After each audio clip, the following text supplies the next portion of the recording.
Awesome. Go. Welcome, ladies and gentlemen. This is the Founding Lore Fathers episode. Oh boy, 76. Somewhere in the ballpark of 20, Less than 30. less than 30. We're in episode less than 30. That's pretty good. It's pretty good amount of episodes there. So where did we leave off last time? So Got this guy and a girl, got married. He's from Boston. From Boston. that's right. Well, Not Boston, but the other Boston. Lady had their car. So I think we discussed the fact that from the time that his wife Michelle's body was found till the time that he actually was arrested and charged with the murder was almost a year. I know that he had ended up going back up north for a time, probably mostly to decompress and just deal with the whole situation at hand. For a second, I Get thought the fuck out of Dodge, dude. Yeah, They're looking at you for murder. for a That's second just I thought you were going to say decompose. I'm going to be like, no, that's what she was doing. shit. That's fucking dark. But anyways, so they went up there for a year, kind of get away from it for a little while. They're doing an investigation. I know we talked about the dad a little bit and how like he was the one that found the body, and he said he did it off of a that the Got a dad message is, from God. So while Leo was incarcerated, they kept trying to get him to pin it on his dad.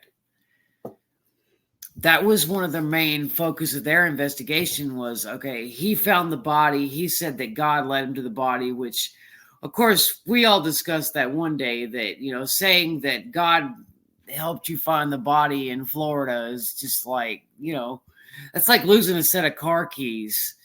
Well, God, my set of car keys. You know what I mean? Like It was in the last place I looked. Thank God. exactly. Yeah, so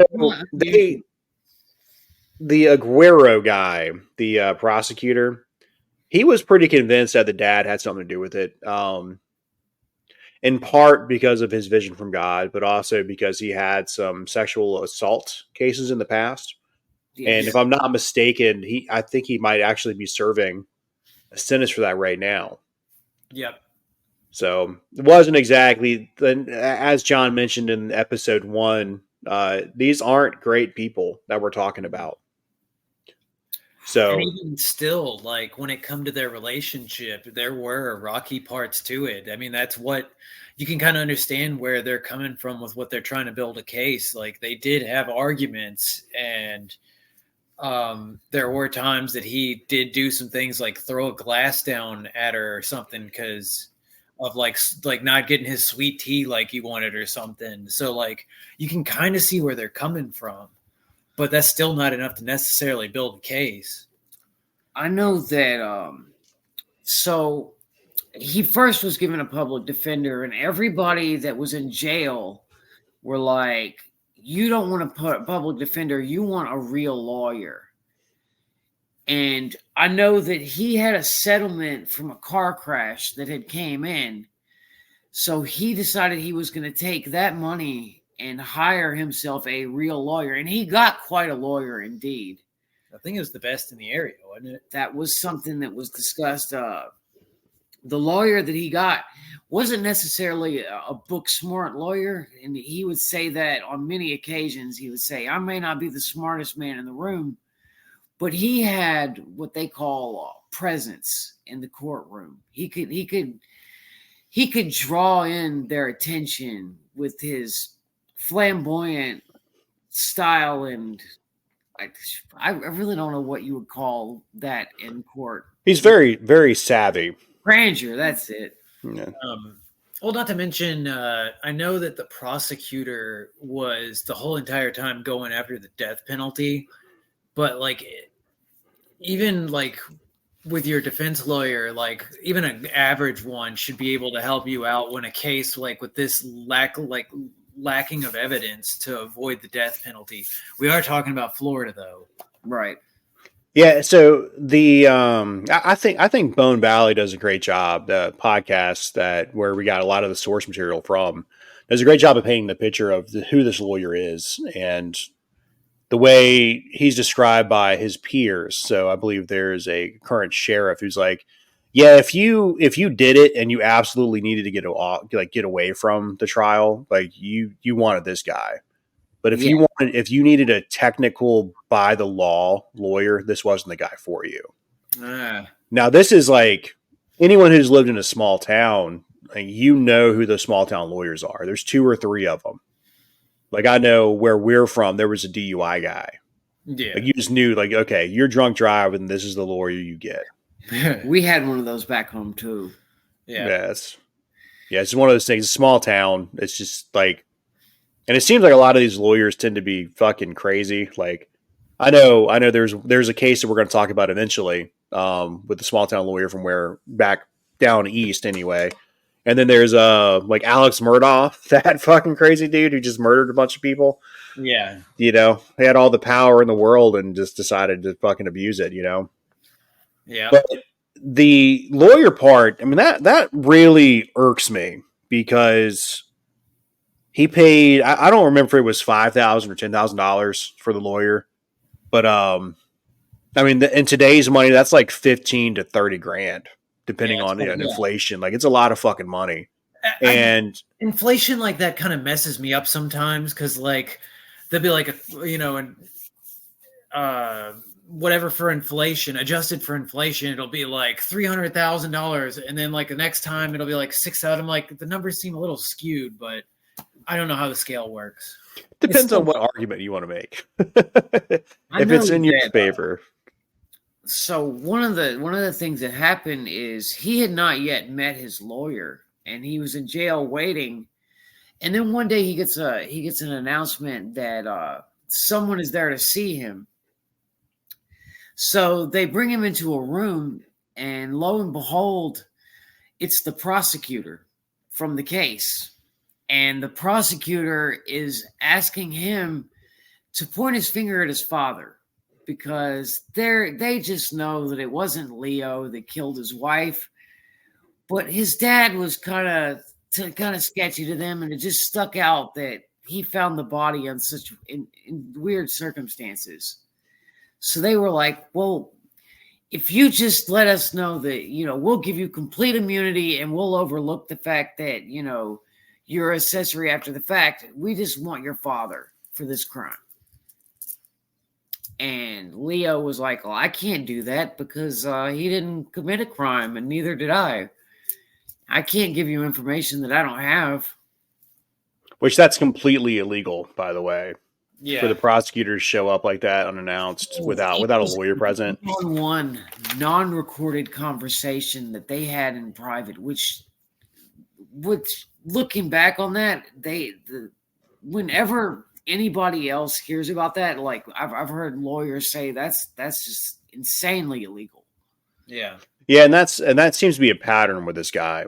He seems like he's a off the books, I'm gonna handle this the way I need to handle it type of a prosecutor, which again you just can't do when you're putting people to death, dude. You can't do that shit. You have to have actual ethics, and should have ethics anyway. Not to mention, you can't be trying so hard for one guy to get the death penalty while asking him to pin it on another guy. That is proof in itself right there that you don't have a strong enough case to be going for the death penalty, really even for a conviction period, because it sounds like you don't know who did it. You just want it to look good. That's really it. It's just like that really was it. This seems like an ego case to me. Like, okay, we're getting somebody. This, it just happened to be him. Something that really disgusted Leo also was the fact that the man showed up with a electric chair lapel pin on his tie. Called Old Sparky. Yeah, like Old Sparky or something. Yeah. It's the name of Florida's electric chair. Now, what really truly bothered me about this case is he didn't meet his lawyer until the day of the trial or the day before the trial. And you just, day of, I believe, or day before. Dude, that's the fucking, you're there for murder, and you you paid this dude a down payment on a house, and he didn't even fucking bother calling you. I honestly feel like if he had stuck with his public defender, he might have stood a pretty good chance. Because not always are public defender the best way to go. I've had to deal with public defenders in my time, and they can be hit or miss. Mm-hmm. A lot of times they're just looking for a plea. Yeah, they're just so busy themselves. It's not like they mean bad. It's just they're so swamped with cases that they have to move really fast, and they can't give enough time and efficiency towards every single case.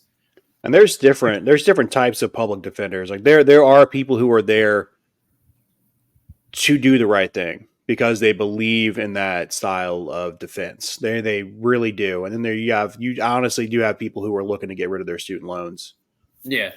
And there's forgiveness in their practice. And if you don't get onto a certain law firm, it can be hard to make a buck as a lawyer. Absolutely. What bothered me about this case was the fact that they were going off of witness testimony, and you had like different stories coming from the witnesses. Like one tried to say that they saw the car and the truck at that house, and they saw Leon carrying something heavy, and they thought they heard screaming, like a woman screaming and stuff like that. But there's no. That was one witness. Her name escapes me at the moment. Yeah, she was a neighborhood busybody. You said Alice Scott? Yep. Okay, just want to make sure. There was no blood or anything. Like they had so many professionals come and look in that place, and they could tell that it wasn't even like blood cleaned up or anything. There wasn't even cleaners strong enough to use to clean blood in the house.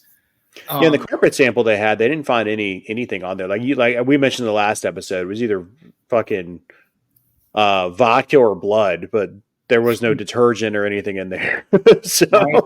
There was no blood in that trailer. That was something that they said they didn't want to destroy the floor, but had there been any trace of blood in there at all, they would have tore that house apart looking for evidence. Yeah, it's unnecessary damage. The thing is, he was saying, he said that he was having band practice. Anybody that's ever played music before knows that equipment is heavy as shit. So, she tried to say she saw him carrying something heavy out to his car. There you go. And then the noises, that sounded like a woman screaming. All the bands I've been in, I would just at least hope that people said the noise that I was making sounded like a woman screaming. I know that if you ever just sit there and look at the timeline, there's just no way. Because there was one instance where he needed to make it a 20-minute car ride. He would have had to immediately show up and I killed my wife. I'm cleaning up. I need your keys. We need to move the body and go and get to the other scene in less than 10 more minutes. And there's just physically impossible. Yeah. There's no, again, I can't emphasize this enough. There was no physical evidence linking Leo to the crime. Just that he was an asshole. And their timeline is completely absurd. Yeah. And he was an asshole, and his dad again, fucking found the body after being told where to find it at. I mean, that's suspicious. It's suspicious as fuck. If you were to lay this out to me, I could see it. That makes a lot of sense. I can understand why this dude, sure, this dude did it, but add in the fact that there was an active killer on the loose in that area, and there was a bloody handprint inside the car that didn't belong to him. Anybody that was involved. The area that this all took place in is very violent. Yeah. Extremely violent. So it's one of the murder capitals of Florida. They had a lot of leaded gasoline around the area, if you know what I mean. Oh, man. So he goes to trial. His lawyer completely mishandles the case. I don't know much about legalese, but the articles that I have read and the stories I've listened to, they all paint this guy out to have just shown up and was trying. It seemed like he was trying to get by on name alone. Yeah. Instead of actually defending Leo, which it seems like. Go One of the ahead. major problems with it was the fact that because there was a second high profile murder case going on, the jury pool was so low. And we briefly talked about this, but they found 12 jurors exactly with no backups. And by the time the trial rolled around, two of them couldn't make the case because yeah, that's another thing too. Is like they didn't have a legal number amount of jurors. exactly there was Like only that should have 10 been a jurors. mistrial in itself. Well, his lawyer had to waive the right to a full. So his lawyer gave him bad advice and told him Exactly. like, let's go forward with it. How Then could he be you know, so confident? Like regardless of the fact that you can punch holes in this timeline and all that, the fact that the body was found by them, and I believe the car as well. They had a hand in finding the car. I mean, don't quote me on that, but I'm pretty sure that they either someone they knew found the car and they helped report it because that was the day they found the body. And to be That's fair, where they started their search. To be fair, John, I have had so many times in my life in situations that I've been told this is the best person ever, the greatest person ever, and they've turned out to be a teetotal dipshit and fucked me over, and they're just like, oh, well, I didn't expect that. Right. So, like, I could absolutely see that, especially when you see the guy. Like, he looks like Colonel Sanders on crack, kind of. Like he's got, like, a rattlesnake belt, you know? Yeah, right. He does himself and probably tanned into the snake skin belt. Yeah, he leathered himself. Right. So he gets through the trial, and actually, and there are a couple of interviews where one of the jurors talks, and so it was a bunch of old. It was 9 out of 10 people were old, and there was one lady in her 20s, and she describes being in the deliberation room where she's like, I didn't think he did it. But she felt peer pressure to say he was guilty because 9 out of 10 did. That's a weird situation to be in. I've never thought about being on a jury. I've only ever thought about how do I get away from jury duty. Right. So it's got to be a strange situation, especially if you're young.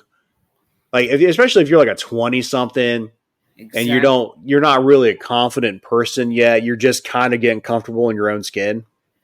And you're raised in like a yes ma'am, yet no ma'am type situations. You have all these older people telling you what to do. Right. It's got to be rough. The reason that Leo Scholfield is alive today is the fact that she pushed to not execute him and give him the death penalty. And because she was only 19 years old, she was so young, they wanted to spare her that kind of guilt. And so they went with her on that one.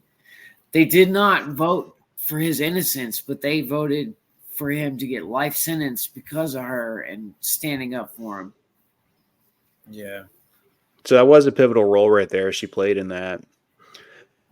It's hard. I've just spent quite a bit of time thinking about the situation you're in, as her, as Leo, as the prosecutor. Okay.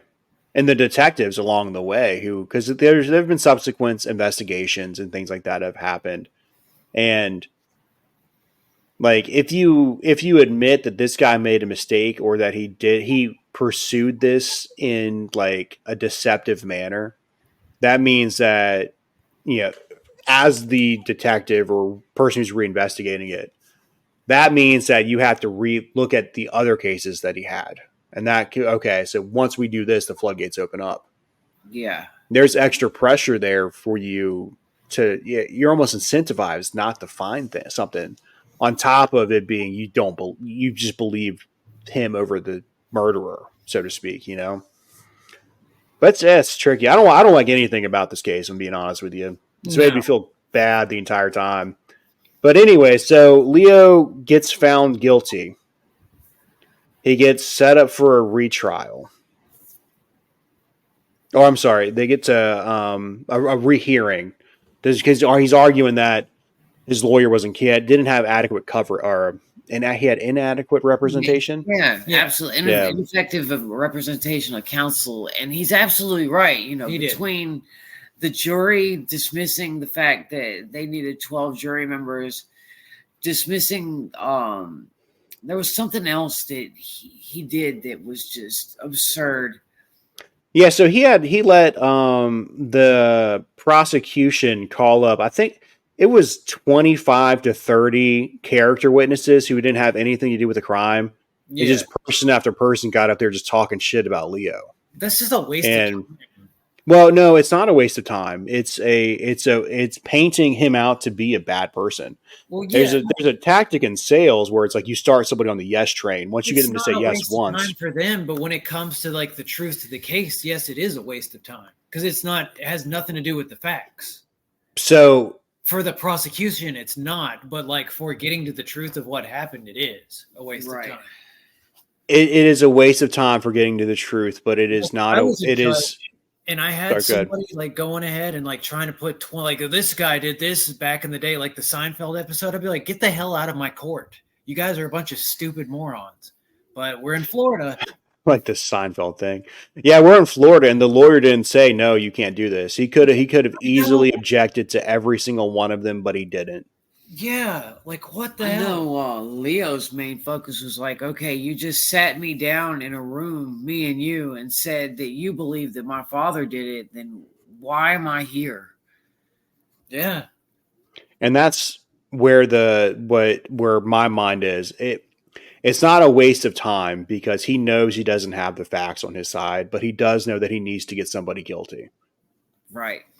And So the reason they were looking so hard at Leo's father in the first place is, have you heard about him since all this has gone down? Like, he spent some time in prison. well, as I mentioned it just a little bit earlier. He's a sex pest, dude. Yeah. He's definitely some assaults. I believe there were some minors involved at one point. Yes. I don't know, but And that's probably kind of why they were like, I don't know if maybe like, because at that time he hadn't been found guilty of anything, but I wonder if that prosecutor just looked at him and just had that vibe like, yo, he's into something. he had a mustache going, some weird glasses, maybe. Yeah. You know, it makes a lot of sense if you think about it theoretically. And, you know, okay, here's a man who is a sexual deviant who diddles kids pretty much. At the time, Michelle Scholfield was only 18 years old. She was so young. And, you know, I could see how if maybe she confronted him with some information and he snapped and killed her or something like that. Or he made advances to her and she's like, I'm going to call my husband. Like, I could see how they could paint that picture in their mind. Which that is way more believable. Right. Than what we have than Leo getting found guilty. Yeah, and that you have to wonder why they didn't pursue that more. Maybe his alibi was stronger or something, and who knows? But they made the decision. Who the fuck knows? Because he said that he had God on his side helping him, and they didn't want to take the risk. That's how you end up getting smoked. Smite it. I don't want to get smited here. I mean, there's the lightning strikes all the time here in Florida. There could be a storm at any time. I know in reasonable doubt, it really bugs me is the fact that they had found that other set of prints and they still went through with the trial. They still ignored that evidence and they convicted Leo on almost nothing at all. There was no physical evidence linking him to the crime. They couldn't put together a timeline that would even work. All they had was that he was an angry, violent person, and they think that he did it. He's bad. He's bad. This is a dick bag right here. Real dick bag. Do you want your daughter near an asshole like this? Don't think so. That's he's their from case. Boston, here in our beautiful state of Florida. He talks fast. Yeah, but around that same time, there was like I said, there were some very serious crimes going on, and you hear mentioned offhandedly like one of those other girls got killed back there several times throughout. I heard that several times. I'd seen that several times written down. But so while Leo's in prison, his appeal fails, and he starts like, okay, well, this is now I'm in prison. How do I live my life? And so he starts taking on a role as a teacher, teaching other convicts, basic life skills. Yeah. And while he's doing that, he meets his wife or his future wife, a lady named Michelle. Now, Michelle is she's a social worker. Yeah. She goes into prisons and stuff like that. From what I've seen, like, I'm sorry? she's a saint. She's a sweetheart.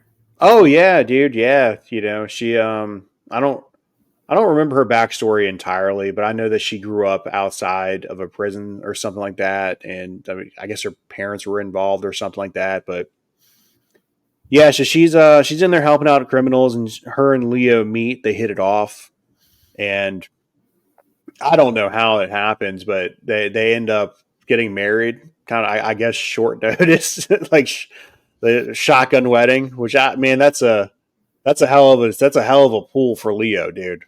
I'm in prison for murdering my wife, but I didn't really do it. Do you want to marry me? Yeah. Come on. Yeah, I totally didn't do it. Like there's actually it's a heartbreaking story, and hell, I might even be eating the onion here, but there's a lady who, like, I guess her mom got murdered, and then she forgave the dude, and then gave him a job when he got out of prison, and he ended up killing her. That's like that story of the guy that was like pretending to go to college, and then like his parents were sending him money and stuff, and like they're like, "Oh, you're doing great. I'm doing great." And then like it turns out he wasn't in college. He had to drop out, and then when his parents found out, he murdered his whole family except shit. He killed his brother. They like went out to dinner, and then he like staged it where they were going to get robbed. But then he just killed his brother, and he killed his mom and tried to kill his dad, but his dad survived. And then he got, convicted, all because he was going to get caught lying about not being in college. And the dad has since forgiven him and visits him regularly in prison. Like, could you imagine being that dad and having to do all that? Like, dude, that sucks. For the dumbest reason ever to do that too. Like, oh, I'm going to get caught. Yeah, just panic stabs motherfuckers. Yeah, that's crazy. Less violence, but I do know somebody who did something similar to that. Really? They were away at college. Some air quotes for listeners. But yeah, so they, instead of going to the college that they were going to, I think it might have been seminary school if I'm not mistaken. But instead of going to the college he moved to to live with his girlfriend he met playing WoW. Wow. And then he came back without a degree, and he had someone else to move in with his parents. Man, like, dude, like, what the fuck, man?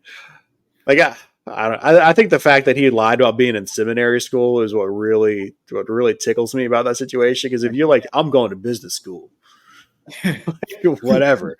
But But anyways, long story short, his new wife, Michelle, fucking saint. She actually, because she works in the prison system, she does know a couple cops here and there. And she starts telling people about Leo and how he's innocent.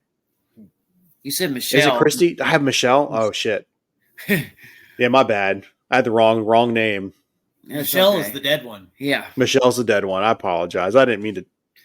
Yeah. That's okay. She's not doing much nowadays. No, she's not. Here we go. She can't be offended. So, and take two. So this other lady, fucking nice. Yeah. Yeah. So Christy, that's right. So Christy's a saint, and so she starts telling her friends about Leo's case, and it takes a while, but eventually she gets a couple people to actually listen to her and take a look at the case, including one of the judges who helped inspire a couple of articles to be written about it. Right. So Christine is also the one who was able to get the fingerprints run. Yeah. Oh, really? So she had to take the fingerprints Why outside of Polk County to have the fingerprints run. Oh my God. Why did they not do it? Like, why? When did this happen? What year did this happen? So they didn't. We don't have the systems that we have now. They had to actually go slide by slide back in the day, but it seemed like that was extra work for them to do that they didn't. Yeah. They just didn't do, because you're still in Polk County, Florida. It's not like it's not like they're in a major metropolis where they have, thousands and thousands of people. They have a man convicted in prison for the murder, so why would they? Did y'all run those fingerprints? Sir, we can't. There's an alligator in front of the door. I mean, for man, sake, Florida. It's the same reason that Ted Bundy walked free for all those years. It's because back then, police stations didn't communicate with each other. They stepped on each other's toes. And any real physical evidence was never, it had to be checked with manpower.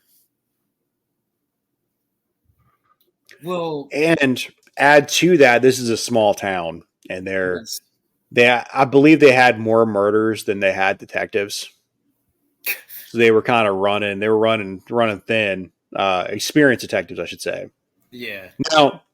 Now, this is also like a fucking Klan hotbed sheriff's department. Like they had to fire the sheriff. The sheriff had to be removed by the governor because he was a racist. So I mean, it's not like they were doing things on the up and up, Gotcha. But what they found when they ran the fingerprints is that they belonged to a gentleman named Jeremy Scott. And that is who they believe. That's who, if you listen to Leo and his team, that's who they believe murdered Michelle. Now, Jeremy Scott is an interesting character. So he has some mental disabilities, and he was raised in a less than ideal environment. He was bounced around from house to house. I believe his mom was a drug addict. He was routinely beaten by foster parents, his parents, extended family. He's a hard kid to be around. It's a hard life for a kid. Right. Go ahead. Before he turned 18, he spent a lot of time in like halfway houses and semi-foster families. But once he turned 18, that's the thing about people like that are abandoned. Once they're no longer able to be in the system, they tend to lead a life of crime because there's just nobody out there that helps people like that. Well, his story is a lot more tragic than what I first realized. Right. So he stopped going to school regularly in 4th grade. And he officially dropped out by the time he was in 8th grade. Oh, okay. Man. Now, he was homeless by the time he was 11. Yeah. And that's also the first time he had to run in with the law. He would I guess he had taken a family member's car or something like that. It was unauthorized use of a vehicle. And some petty theft and shit like that. And by the time he was 12, he got his first felony for stealing a car. And that's when he actually got into juvie and started, I think it was 2 or 3 years in and out of the system like that. Real quick, I just want to make a point to everybody out there, like, about people that are in and out of, like, foster homes that, that are abused in them and stuff like that have to drop out of school, that have run-ins with the law. There's a man named James Dreadnought that he was in the military after growing up like that in the same system. He left the free world and decided to run across a minefield and join the Democratic Republic of Korea, the People's Republic of Korea. He left the free world and joined Korea because of the life that he was trying to escape. So just be thankful for what you have out there in the world, and maybe think twice about people that are having that grew up like this and might be leading a life of crime, and try to understand where they're coming from. Yeah. Well, I know just myself. I mean, I was in and out of homelessness from 16 to 18 almost. Yeah. And I know I had to do things to survive. Yeah. And I know it's hard. It really is hard. And my heart goes out to anyone who's like that. Especially, I'm of a sound mind. If I wasn't, I could see myself being a violent criminal. I was about to say, another thing that separates us three, because we also had our bouts with, near homelessness or homeless and stuff like that. We still have our education, all three of us. Could you imagine only having a fourth grade education and then not having any resources and things like that? That just boggles my mind, though. He ran across a minefield and wanted to be in North Korea. Yeah. Well, I mean, that was before it became North Korea. That was right there in the middle, the demilitarized zone. It? Yeah, I had it. I had it earlier than that. No, it's right after they made the DMZ, and he actually went on to become a famous celebrity there because he would act as an American, and they would make their action movies, where he was the villain. And so he kind of became a celebrity because he was always kind of putting America down. He'd always lose and stuff. So, dude, he's the heel.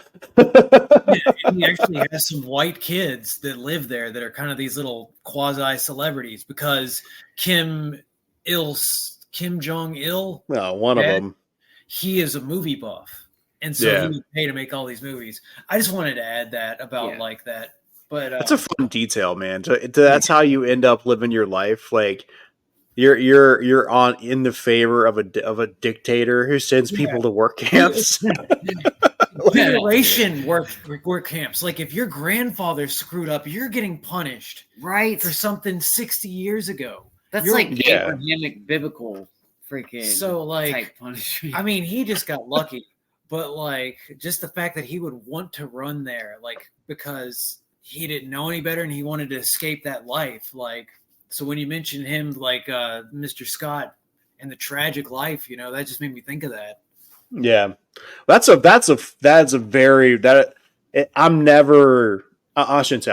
always amazed at the fun facts you have hidden in your head, Dan.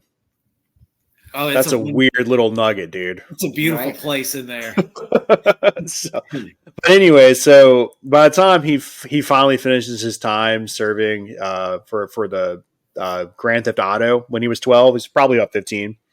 He finds work as a carny, and that's how he ends up in Polk County. Yeah, he was the ride guy, right? He did I'm the ride guy. Yeah, he's everyone's gonna leave with a broken arm today. He's pulling the levers, adjusting the speed. It's living his best life, That's out. So this is also so he makes some friends his age, but not being in school kind of complicates things, right? But I do want to say, man, there were a lot of people who dropped out back in the day, 8th grade. I know, I'm thinking off the top of my head, I can name 5 people who had less than a 9th grade education. Oh yeah. Oh wow. You ever tried to have an intelligent conversation with a boomer? It's fucking impossible. It's tough, dude. Yeah. But anyways, long story short, so he starts hanging out with a 56-year-old named Smokey Johnson, who is a career criminal. And this is 1984, 85, somewhere in that ballpark. This is 2 years before the murder of Michelle. And this is also the first time that he's linked to a murder. Jeremy Scott is, anyway. Gotcha. So Smokey Johnson's mom was found dead shortly after he met Smokey. And she had been hit in the head. She had been shot in the torso. she had $50 worth of change stolen from her. And Jeremy was seen, I don't know, leaving the place on his bike. He also bought new clothes and he had a whole bunch of quarters on him. And he got arrested and he was charged with murder. They found his fingerprints on her glasses, and they found his fingerprints in her house. But I believe that the way it was the way that I read it was the jury didn't believe he was capable of. He seemed too stupid to clean the gun, to wipe his fingerprints off the gun. So they thought it was the old dude, Smokey Johnson, who clearly was up to no good, hanging out with a 15-year-old fucking carny. Right. The thing is Smokey was like, he killed my mother. Like Smokey was just, he was up all in despair because this man that they let come and stay with him apparently had killed his mother for $50 worth of change. And have you ever seen $50 worth of change? It's not even a full jug, dude. So yeah, but that's a lot of quarters, bro. Like this is back when arcades are a thing. Yeah, so that's a lot of pinball, bro. Yeah, but yeah, so they found now Jeremy Scott's I think he's linked to 2 other murders. But yeah, they found this dude's handprint inside of a bloody handprint inside of a crime scene. And then their argument was, oh, he must have just been stealing the radio. It's just a coincidence. It's poor timing. Before we breeze past, because you said that he's the other murder that he actually was in prison for, I kind of want to go over a little bit because it was a man who they were staying with briefly on and off, but it was a man who wanted certain kind of favors for other kind of favors, if you know what I mean. And that night, Jeremy took advantage of this man, and I believe he beat the man to death, stole his car and all his money that was in his pocket, and left him for dead. Yeah, I can see that one. So there's a little bit of a pattern to his behavior, if you know what I mean. Yeah. So the other one is and you're right. I was 100% blown past this, man. The other murder was a alleged murder is a taxi cab driver where he, so it's according to Jeremy actually ultimately admits to doing this, but it's never prosecuted for some reason. But, he shoots a taxi cab driver, and the cab driver drives off and into the woods. And so Jeremy gets out, he yells, "It's gonna blow!" And everyone takes cover, and he just runs off, just scurries away. just runs away from murder. Stupid to wipe his prints off the gun, but that's a pretty clever. Wow, it's a good way to do it, dude. It's the old Kansas City shuffle right there. I was gonna say, he's been linked to, but wasn't prosecuted on all these murders, man. That's literal dumb luck right there. Yeah, well, I mean, to get away with the first one, because people think you're too dumb. Yeah, and to have lazy cops on 2 other ones.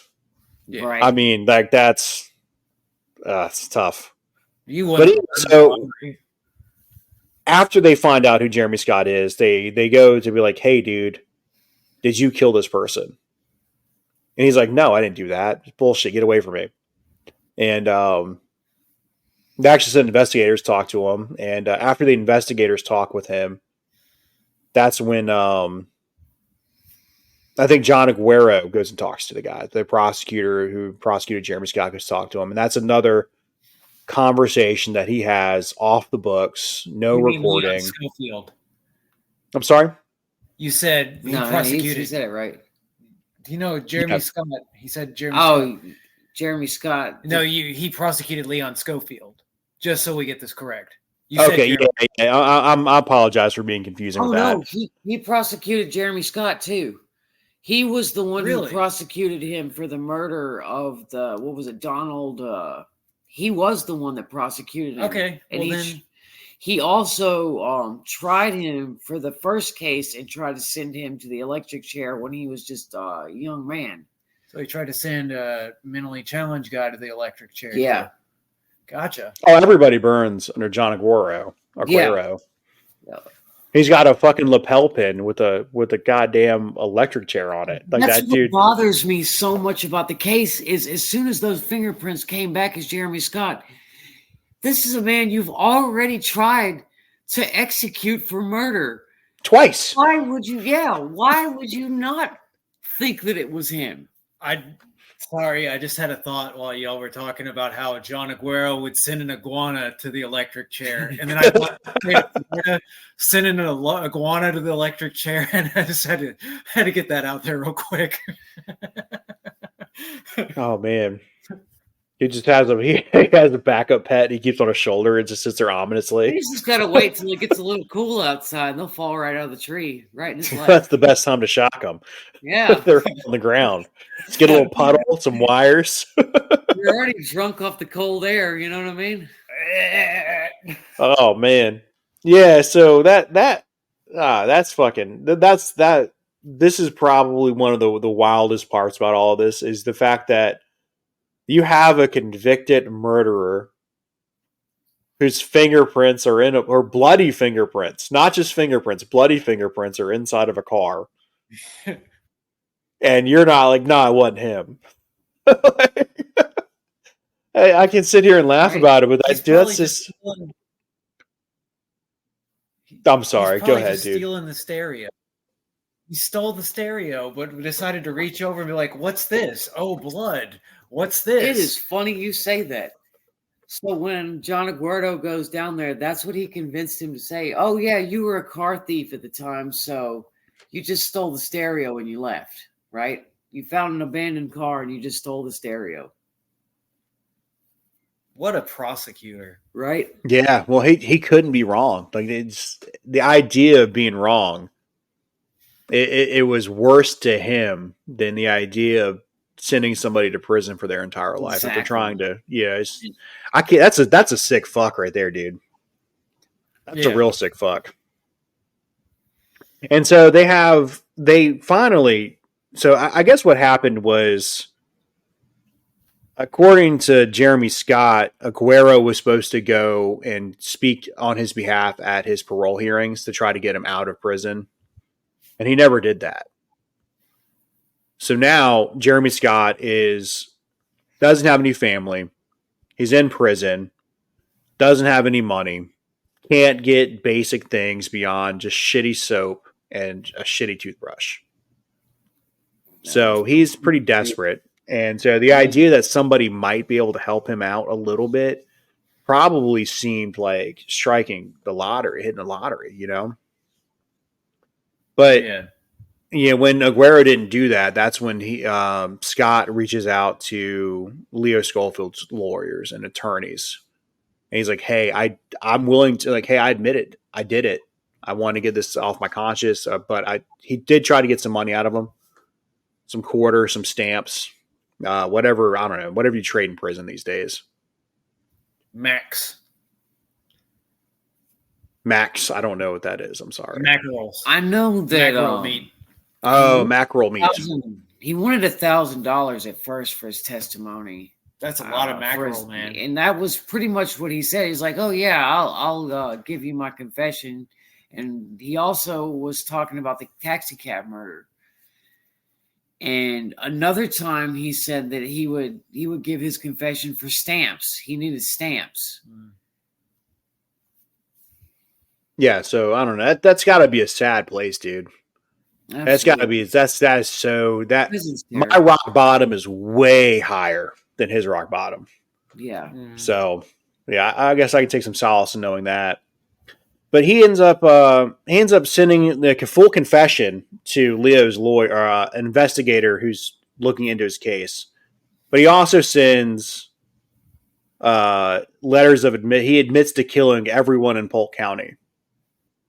Yep. To the judge. Every murder in Polk County. Yep. That doesn't help your case out, right? And so even with like they file to get a new retrial, and it seems pretty cut and dry that you have bloody fingerprints. You have someone whose bloody fingerprints are in the car is admitting to killing the person. That's enough to get a retrial. That wasn't the case. There's two details that he mentioned that really upsets me too. So in the pictures of the crime scene, they photographed a pack of Marlboro Light cigarettes. And while he's giving his confession, he said that he kept smoking cigarettes. They asked him what brand of cigarettes he smoked, and he said Marlboro Lights at the time. So they had a photo of his cigarette pack that he discarded. Another thing is he said that before he put the wood over the top of Michelle's body after stabbing her, that he put some plastic on top. And they also had, in one of the crime scene photos, pictures of plastic that was never brought in as evidence. It was never tested. Really? Also, he said that he after stabbing her, before he took off in the car, all that she had on her was $13, which with the little bit of money that she made in tips that night, it matched up exactly to the amount of money that she would have had on hand. So there's several details that he said in his confession that absolutely lined up. Oh yeah, I mean, like did he know about her body being covered with the board? No, that some of that wasn't leaked. If he didn't know that alone right there would be enough for me. Like, unless like word got around the prison, like Scholfield was talking about the details. That's the only way. Like, because word gets around, even if you're not at the same prison, word gets around like that. Another detail that he was able to paint the picture as the reason there was no blood found in the car and the reason there was no blood found in the trailer was the fact that she was trying to run out of the vehicle when she was initially stabbed the first time. And I believe he stabbed her 3 times in the back. And then it was the rest of the times was in the chest and the neck. And that kind of is another reason that you have to take his confession into account, even though he confessed to every murder in the area. That explains why there was no blood found in the car, that they was all on right outside of where the car would have been that night on the ground, exactly where it was initially found. And in that too, you have somebody who's mentally ill and has been. I mean, you have to imagine it's a life of abuse.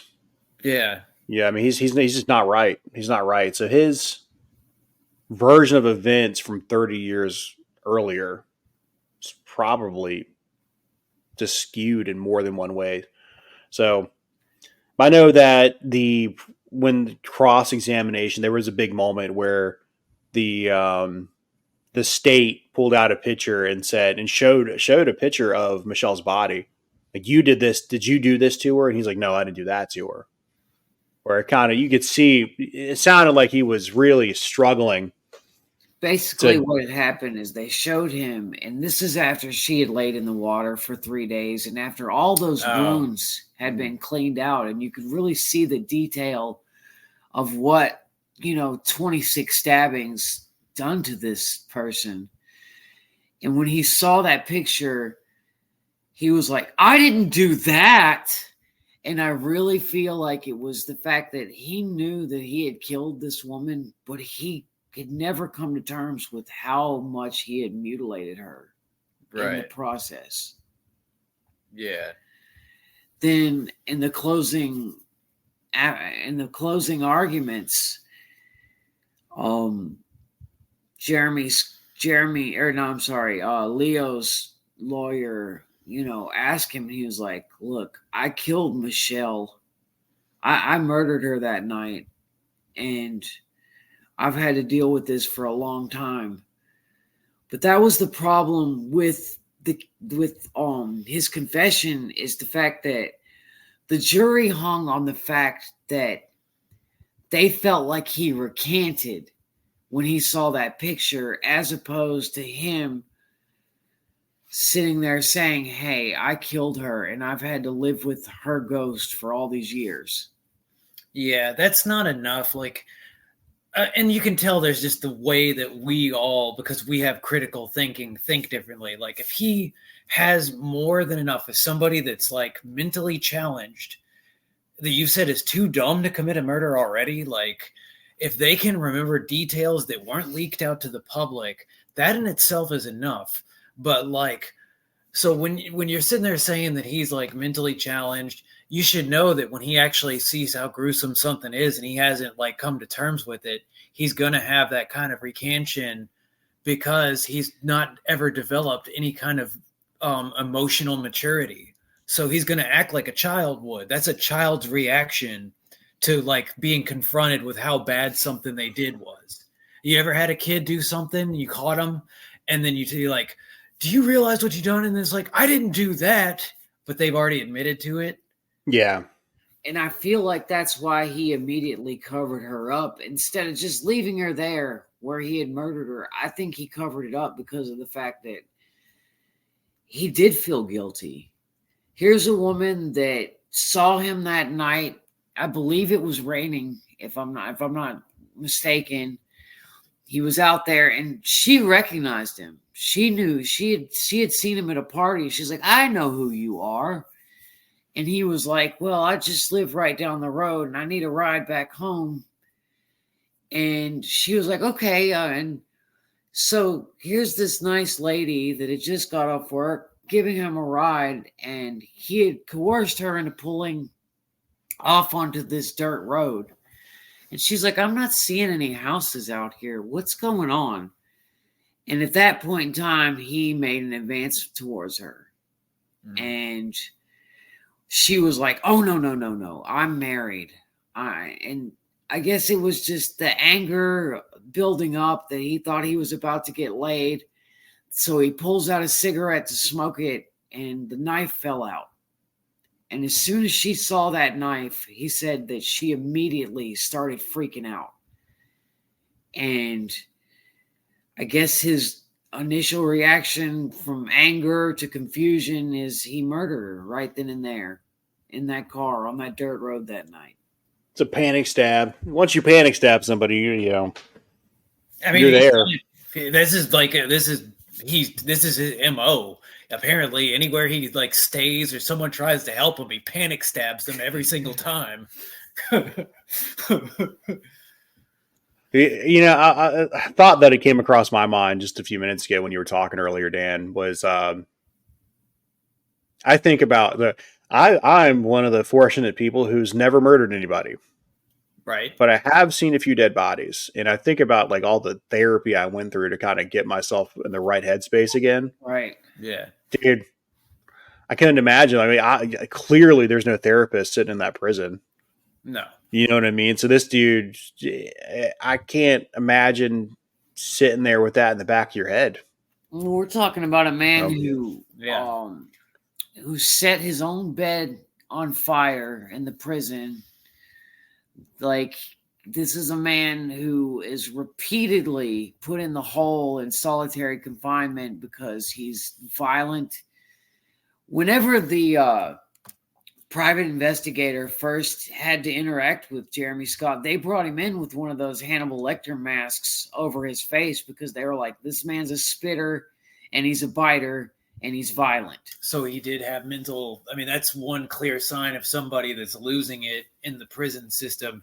That's something they don't talk about a lot, of like people that go into the prison system that you wouldn't nearly say they're like completely like clear and sound of mind, but like just from being put in like solitary confinement and just the sheer fight of like authority and power over other people, it just destroys them mentally over time. I've heard of people that like the poop throwers in prison and stuff like that make it a game to like get feces on the guards any way possible that they can, to the point like they get their clothes taken from them and like all of their like personal items and stuff like that. That's what chimpanzees do. Yeah.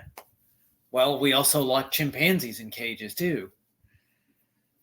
Man, there's a great joke about like how many monkeys does it take to screw in a light bulb? It's 3, 2 to throw shit at each other, and 1 to change a light bulb.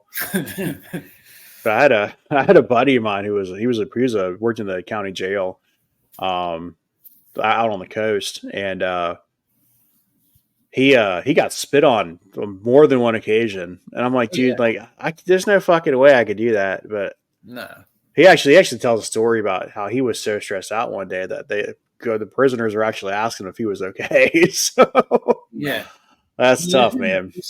There's been instances where like a dude was having a heart attack and the prisoners started making noise and like fighting each other to get the other guards to come out to save his life. Yeah. So that's tough shit, dude. It is. God, what a terrible place. And then to think about how Leo Scholfield's like, he's been locked up for like 30 plus fucking years, and he didn't fucking do it. Yeah. And I wish that there was a glimmer of hope right here, and I could reassure y'all listening, but just so you know, they didn't take Jeremy Scott's confession that day in court, and Leo Scholfield remained in jail. Still to this day. And another sad thing about this is there's a lot of incarcerated people, minorities, that got these same types of unfair trials that were based on unjust court practices and unfair witness statements because people just didn't, and prosecutors bending the law because they just didn't like somebody for who they are. There's I think they said at one point in time on death row, people that were locked up that were minorities from the 60s, there's a good chance that at least 45 to 65% of them are innocent. Well, Florida, the stat I heard is 3 out of 10 of the people who were on death row at one point were found innocent. Yeah. And those are and you look at Leo. Leo's not in that. Mm-mm. So, 45 to 50% seems very realistic. Yeah. So it's just, it was a bad time for bad evidence. People that boomers having no critical thinking and egos coming together to manifest in small town politics. Yes. So did Leo get out? Did he just get out on parole, if I'm not mistaken? So basically he's in a halfway house, if I'm correct. I'm not saying that I'm not sure if they gave him the Alfred plea that he finally accepted the Alfred plea. I'm not sure if it was that or if they paroled him because of his outstanding behavior in jail.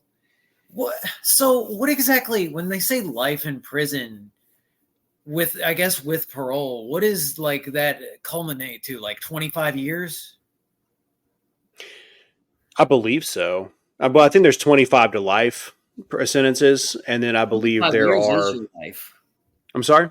25 years is your life. No, I'm just trying to figure out when they give a life sentence. What is it exactly? 30 years, 40 years? About 25. Okay. Yeah. So, how long is a life sentence? I'm going to look that shit up, because that's a good thing to fucking know. I always thought it was your entire existence. Well, that's what it says. So this person sentenced for their entire life is what this one says. But I've also seen 25 years. I've seen instances where, in Europe, life means something different because they'll all be like the guy that ate that dude. He got a life sentence and he was out whenever he was 60 years old. Yeah. Yeah. So a basic life conviction carries a minimum of 25 years before parole eligibility. Now, we do have, and depending on state, some of those can be okay, you serve one after the other, or you serve them concurrently, where, you have 3 life sentences. I'm sorry, what? That's called boxcard. Yeah. I'm Like a sure. train, Makes it's got sense. car after car after car. That's what I'm saying. Makes sense. Yeah, so I don't know. I know our prison system, our criminal justice system is entirely too complex for a lot of people. Yeah. So, well, that's the Leo Scholfield case. So we do have some different things coming up in the future. I know we have a mental health episode coming up in a couple of weeks. I think that would be a fun one. We have a guest coming on for that.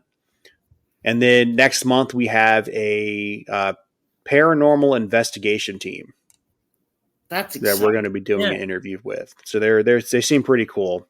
Didn't you say there's like a special, like they don't want to, they want to look at it from a scientific point of view? And I think that's going to be a lot of fun. Yes, that is their whole thing. They are called the Boo Crew. They're out of one of the middle states, Midwest states in Indianapolis. I don't know, somewhere in that, I believe. Maybe Indiana. Indianapolis is inside Indiana. But that could also be somebody else entirely.